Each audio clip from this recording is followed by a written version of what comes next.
Bonjour à tous, très heureux d'être parmi vous. On s'est déjà croisés, je suis déjà venu. Une fois dernière, c'était pour l'installation d'Erwan comme pasteur de cette communauté. Maintenant, pour son départ, je suis un peu le spécialiste des rites de passage. On verra la suite, l'enterrement, des choses comme ça. On ne sait pas. Mais non. Bref, je suis très heureux d'être parmi vous, de vous revoir et de pouvoir partager la parole avec vous aujourd'hui. J'aimerais lire avec vous le récit un petit peu étonnant, récit de parents, Marie et Joseph, qui oublient leur jeune fils Jésus dans la grande ville et qui ne s'en rendent pas compte pendant toute une journée. Et plus encore, ils mettent carrément 2 jours de plus pour le retrouver. Donc 3 jours au total. Imaginez un petit peu l'angoisse. Le petit Jésus n'avait que 12 ans. Je ne sais pas si ça vous est déjà arrivé d'oublier un enfant quelque part. Moi, oui.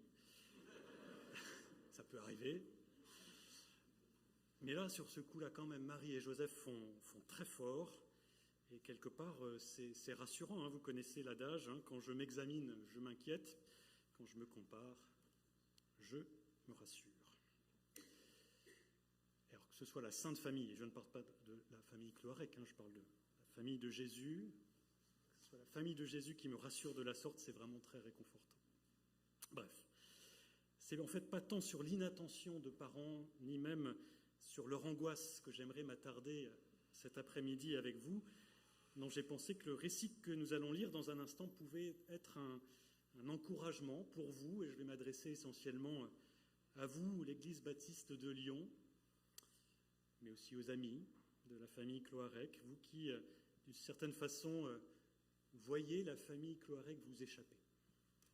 Dans votre tristesse, j'imagine, de les voir partir, certains pourraient penser qu'ils devraient rester auprès de vous, au lieu de vous abandonner de la sorte, au lieu de fuguer, au lieu d'aller se perdre au loin.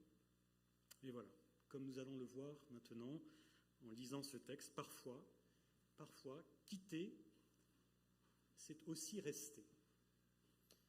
Quitter, c'est aussi demeurer. Et puisque ce que je viens de dire est parfaitement énigmatique et avant de vous perdre complètement, je vous invite à lire ce passage et j'expliquerai ensuite ce que je veux dire par là. Ce passage il se trouve dans l'Évangile selon Luc, au chapitre 2, versets 41 à 52, et il va s'afficher. Ses parents, c'est les parents de Jésus, allaient chaque année à Jérusalem pour la fête de la Pâque. Lorsqu'il eut 12 ans, ils y montèrent selon la coutume de la fête. Puis, quand les jours furent achevés et qu'ils s'en retournèrent, l'enfant Jésus resta à Jérusalem, mais ses parents ne s'en aperçurent pas.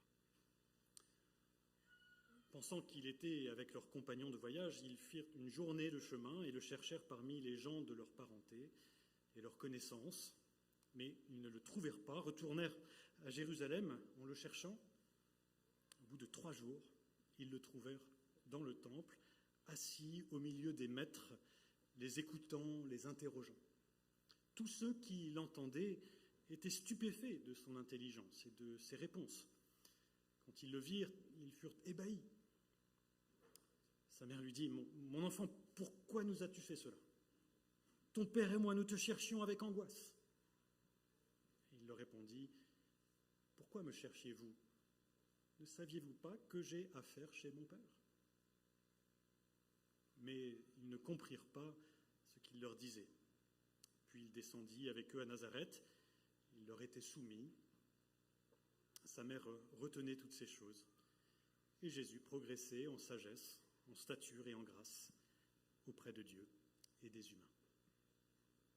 Jusqu'ici, la lecture de la parole, je vous invite à prier quelques instants. Notre Dieu, notre Père, merci pour la joie d'être ensemble cet après-midi et au-delà de cela, merci pour ce privilège que nous avons de pouvoir lire et étudier ta parole, la méditer ensemble. Merci parce qu'elle est ta parole qui s'adresse à nous. Et ce matin, cet après-midi, nous voulons la recevoir tout simplement avec des cœurs disponibles à recevoir, car c'est toi qui s'adresse à nous pour nous exhorter, nous encourager. Alors parle et donne-nous d'entendre. Au nom du Seigneur Jésus, nous prions. Amen. Alors que se passe-t-il dans ce récit que l'on vient de lire? Déjà, nous apprenons qu'il se déroule à la fin des célébrations de la Pâque juive, quand tous les pèlerins rentraient chez eux. Après être venus à Jérusalem, après avoir passé une semaine là-bas, ils rentraient chez eux. La petite ville de Jérusalem, c'était environ 25 000 personnes, 25 000 habitants à l'époque, avait accueilli pendant cette semaine plus de 100 000 pèlerins. Et après les célébrations, eh bien, ils sont retournés sur les routes de Judée. Et tout ce monde explique pourquoi Marie et Joseph ont perdu de vue leur fils. En fait, Jésus était resté à Jérusalem, il n'était jamais parti avec les pèlerins. Et quand Marie et Joseph s'en sont rendus compte, à la fin de la première journée de marche, donc, eh bien, ils ne savaient pas encore où il était. Alors, j'imagine que dans leur grande panique, ils ont commencé à poser plein de questions aux autres pèlerins, et puis ils ont commencé à rebrousser chemin à toute vitesse, en espérant retrouver leur fils, là, sur la route, avec des amis. Mais ils prennent toute cette journée, là, pour revenir vers Jérusalem, et c'est seulement le lendemain, le 3e jour, donc, qu'ils le retrouvent, comme si de rien n'était, dans le temple. Avec les spécialistes de la loi, avec les théologiens qui discutaient entre eux, Jésus était là, assis avec eux, il s'était mis à leur écoute, et il était apparemment très bon élève, tout le monde était impressionné par lui, tous étaient un peu ébahis par la sagesse de ce petit garçon. Et voilà, quand ses parents l'ont retrouvé, ils n'ont pas été attendris, eux. Non, c'est la colère qui semble plutôt ressortir des paroles de la mère de Jésus, de Marie. « Mon enfant, pourquoi nous as-tu fait cela? Ton père et moi, nous te cherchions avec angoisse. » On sent, le texte ne le dit pas, mais la fessée ou le coup de bâton n'était pas loin, quoi. Il était très en colère, semble-t-il. Jésus était trop jeune, oui, beaucoup trop jeune pour n'en faire qu'à sa tête, pour décider de rester comme ça à Jérusalem. Il n'avait que 12 ans, après tout. Il avait encore besoin de ses parents. Il n'était pas assez mature. Il ne pouvait pas vivre sa foi comme ça, tout seul, loin de ses parents. Et ça, je le sais, c'est ce que vous vous dites peut-être à propos d'Erwan. Il a encore besoin de nous, c'est pas le moment. Il ne peut pas simplement vivre sa vie comme ça, loin de vous. Moi aussi, je le pratique depuis quelques années, le bonhomme. Je connais, par exemple, son sens de l'orientation. Et je comprends votre inquiétude. Mais écoutez la réponse de Jésus à sa mère. C'est là-dessus que j'aimerais que nous nous attardions maintenant, parce qu'en fait, là, Jésus démontre quand même un grand degré de maturité. Il leur répondit: « Pourquoi me cherchiez-vous? Ne saviez-vous pas que j'ai affaire chez mon Père? Pourquoi me cherchiez-vous » Jésus était vraiment étonné, vraiment surpris de la réaction de ses parents. Pour lui, il était évident que sa place était dans la maison de son Père. Et pour lui, il était évident que ses parents auraient dû savoir cela, qu'ils le savaient tout simplement, où il était. Après tout, Dieu ne leur avait-il pas dit que Jésus était fils de Dieu? Voilà pourquoi Jésus dit « Ne saviez-vous pas que j'ai affaire chez mon Père ?» En fait, une meilleure traduction serait « Ne savez-vous pas qu'il faut que je sois dans la maison de mon Père ?» L'emphase ici, c'est le « il faut ». Il faut. Dai en grec. Il faut, c'est un impératif divin, c'est une obligation pour Jésus. Et à plusieurs reprises d'ailleurs dans cet évangile, Jésus dira « il faut », avec le même verbe, la même expression, « il faut que je prêche la bonne nouvelle. Il faut que le Fils de l'homme souffre. » Un impératif divin, une obligation. Il faut, c'est le signe que Jésus connaît sa vocation et que là, dans le temple, il est au bon endroit. Là, dans le temple, dans la fidélité à un appel supérieur qu'est le sien, il est au bon endroit. Même si c'est loin de ses parents, il est où il faut pour l'accomplissement de sa mission. Donc oui, du haut de ses 12 ans, et n'en déplaise à ses parents, Jésus se sait au bon endroit dans la maison de son Père. Pour Jésus, même à 12 ans, c'est une évidence que là où il faut être, c'est là où le Père nous veut. Et en cela, Jésus fait preuve de beaucoup de maturité spirituelle, évidemment, d'une maturité plus grande que celle de ses parents, à qui je ne jette pas la pierre, bien sûr. Ce texte nous dévoile qu'il avait compris qui il était, quelle était son identité et l'importance de répondre à son appel. Cela me fait penser à cette image. Vous vous souvenez peut-être de ces paroles, de ces propos si souvent entendus pendant ces confinements successifs. « Restez chez vous, sauvez des vies !» Eh bien, quelque part, Jésus est l'exemple ultime de cette vérité, de cette injonction. C'est en restant chez lui, dans la maison de son Père, que son identité de fils a été affermie, qu'il a pu sauver des vies. Sans cette intimité avec le Père, sans ce ressourcement auprès de lui, il se serait épuisé, sans aucun doute il se serait perdu. Mais là, auprès de son Père, même loin de ses parents, son identité de fils était nourrie, son appel de sauveur était conforté, sa mission se préparait dans la maison du Père. Et c'est sur ces notions qu'il nous interpelle cet après-midi encore, n'est-ce pas? Sur ces deux notions fondamentales que sont l'identité et l'appel. L'identité et l'appel. Jésus, du haut de ses 12 ans, nous interpelle comme il a interpellé ses parents. Il nous interpelle en nous posant cette question. Et vous? Et toi, là? Saviez-vous qui vous êtes? Connaissez-vous votre appel? En fait, grandir, c'est apprendre à répondre à ces questions-là, n'est-ce pas? Un enfant qui grandit, qui devient mature, c'est un enfant qui apprend petit à petit qui il est et quelle est sa place dans le monde. En grandissant, il apprend à se situer, à se frayer un chemin pour être là où il doit être, pour vivre et faire ce pourquoi il est fait, ce à quoi il est appelé. C'est ça la maturité, tout simplement. Se connaître et donc prendre de bonnes décisions, choisir les bonnes orientations, les bonnes priorités. Dans la vie courante, c'est assez évident. Si je me sais, par exemple, quelqu'un de manuel, je ne vais pas choisir un métier d'intellectuel parce que je m'y perdrais, et puis réciproquement d'ailleurs.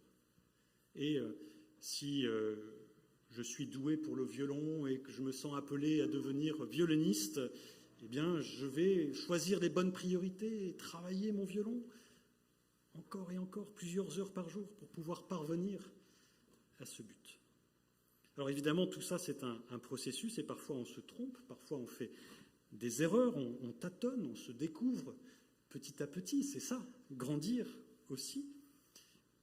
Erwan et Nora se sont rencontrés sur les bancs de la fac de droit, et la voilà infirmière et lui pasteur. Ils ont tâtonné, ils ont été conduits, ils ont grandi. Et c'est très bien. Dans la vie spirituelle, c'est la même chose.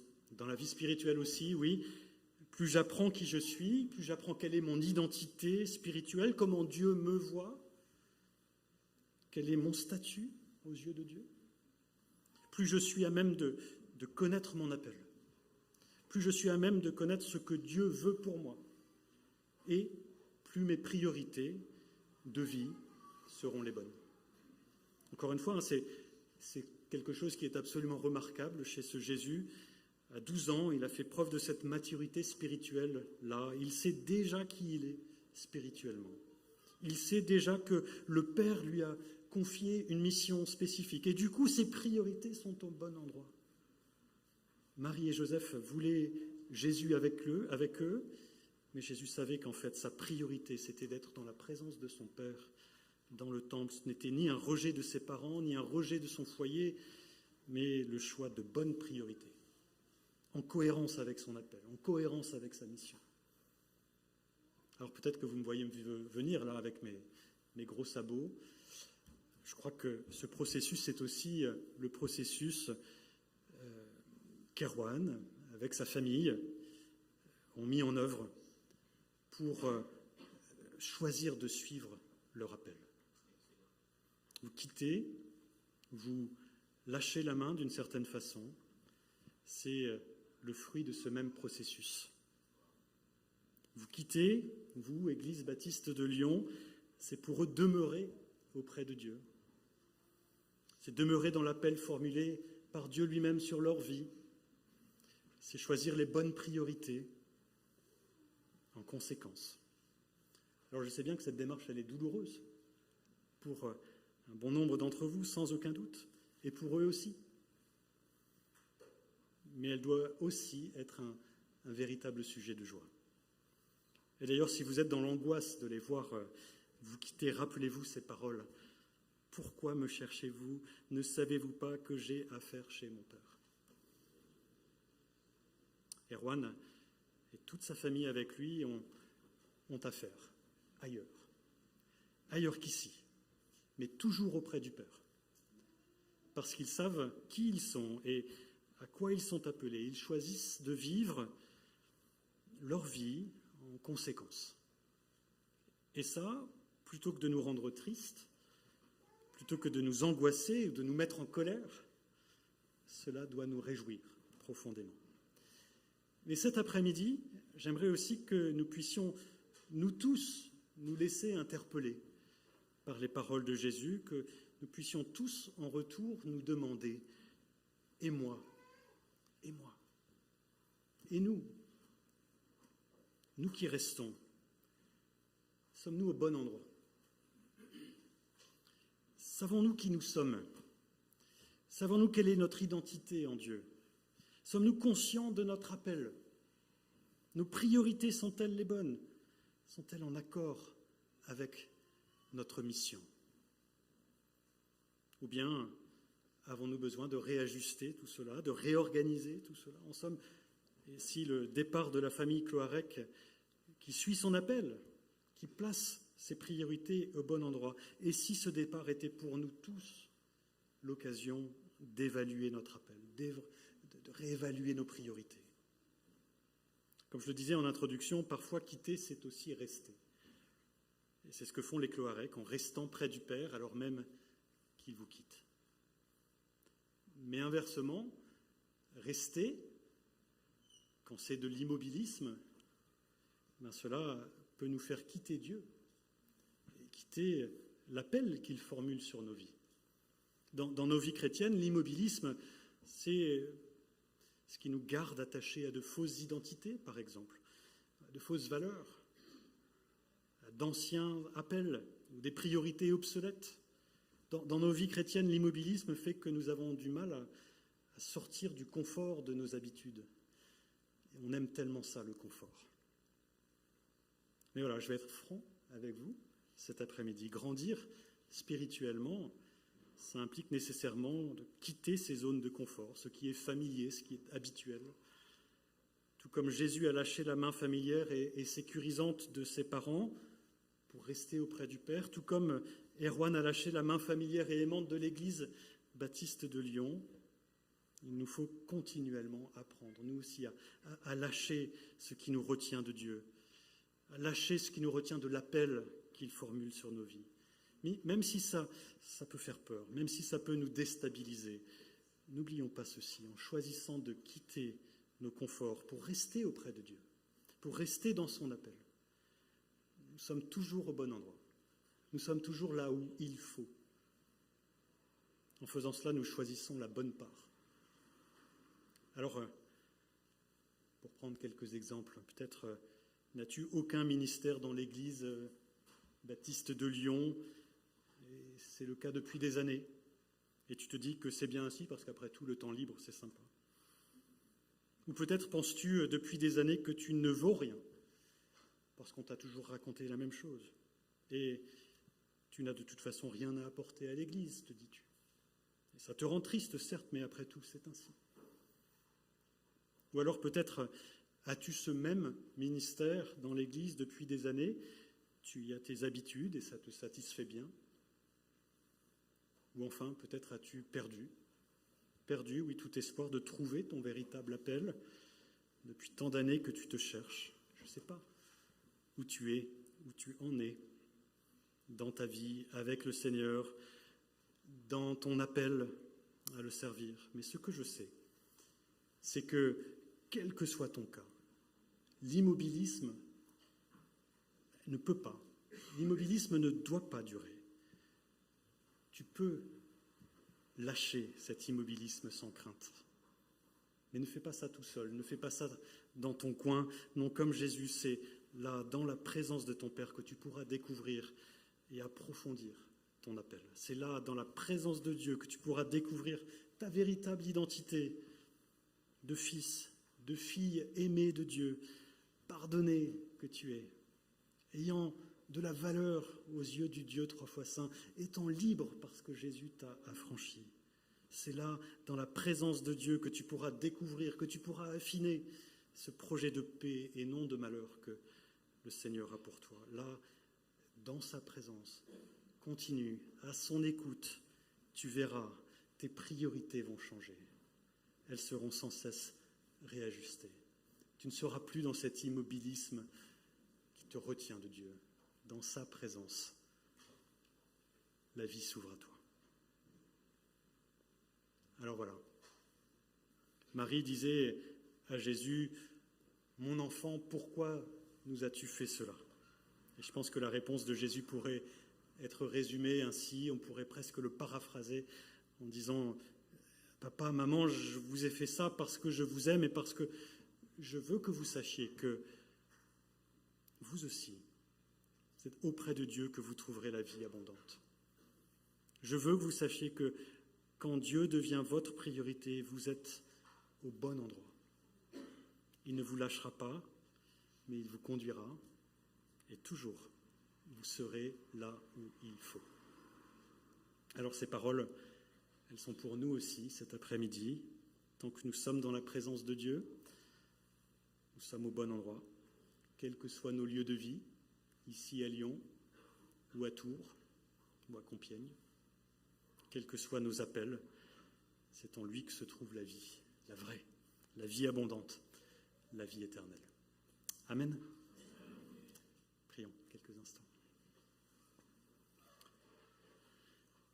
Notre Dieu, notre Père, merci pour ta parole, oui, et je te loue de ce que tu formules un appel sur chacune de nos vies, je te loue de ce que tu nous donnes une identité nouvelle et que tu la révèles à chacun dans ta parole. Je te loue de ce que nous pouvons être au bon endroit, partout où nous sommes, quand nous sommes auprès de toi. Seigneur, je te bénis. Je te remets cette communauté de Lyon. Je te remets les frères et sœurs de la famille Cloarec, les amis, les collègues aussi. Je te demande de les bénir, d'apprendre à dire au revoir avec joie, sachant qu'ils ne sont pas abandonnés parce que toi, tu demeures avec eux. Et je te prie de les bénir, de les fortifier dans leur identité, dans leur appel et dans leur priorité. Gloire te soit rendue.